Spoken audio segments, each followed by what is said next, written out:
know that he won Kalamazoo twice, which is our biggest junior tournament. They do. Second time was pretty good because he did get about 20 grand for losing in the final or first round of the US Open. Future college players. We're getting more coaches now in our ranks who are former junior players that came up through. Sat by the current coach of South Carolina is a friend of mine. The one before was a friend of mine. The current one, though, grew up in the South. He played tournaments. First thing he did was sign the top 3 South Carolina boys to the University of South Carolina. That hasn't been done in 20 years. University of Alabama coach. He just signed 3 Southern kids, or Southern boys. That has not been done there in a long time. So we want to get these players ready to do that. Future professionals, touring and teaching. It's great to see how many young professionals are in this room. It really is. These meetings years ago, John and I used to go to back at the Terrace Garden Inn.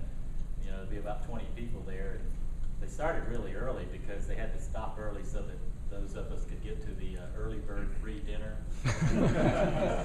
But now with all you young ones, you can go all night now. So this is important though. Both of these items are important. Obviously, it's great to have professionals in our business like David coming out of school. That wouldn't have happened 10, 15, 20 years ago. Coming out of Wake Forest, not just his degree, master's, finished his master's also. Played on the team, plays some pro tennis, but he wants to be in tennis, which is great. The tour, you know, we're going to have not that many. We'll never have that many, but we need to have more than we have now. And you're going to be the ones that produce those. You have been before, and you're going to continue. Because these players are going to be developed by you, by their personal coach. Now, whatever the USTA does with them, taking the Davis Cup and other things like that is a benefit, or takes them to a Grand Slam. But you're going to be ones that develop these players. And we want to provide you more players that we have a chance to get some more players, men and women, in the second week of the US Open. Because we need to have that to be able to continue to support everything we do. Right, Kurt?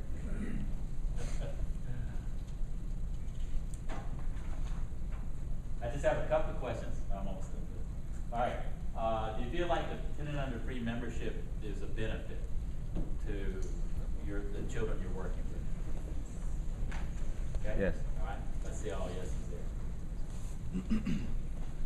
10 and under junior team tennis. You heard what Alana's doing? Any other suggestions on that? Those players you have, you feeding those in the junior team? You doing it in-house there? Yep. Spot. No comment. Okay. No. I can't like to do it. Okay. Too much. So maybe we'll talk about what and again, I'm not trying to force you to do it, but if it would become a benefit to those players staying in tennis. I've tried to do it. Okay. But my mentality with it is that the quality of the product suffers. So I don't believe the quality of the product the way it's in my state, and they won't let me alter it. Okay. I propose that I want to run it just in-house, so I can control, I can avoid the default, the drive into a place, Yep. nobody shows up, Yep. all the bad experiences. So, but then I've been told we cannot identify ourselves with just one place, although Mary does it all the time, but in my state they say no. So I just leave it alone and we do our own thing.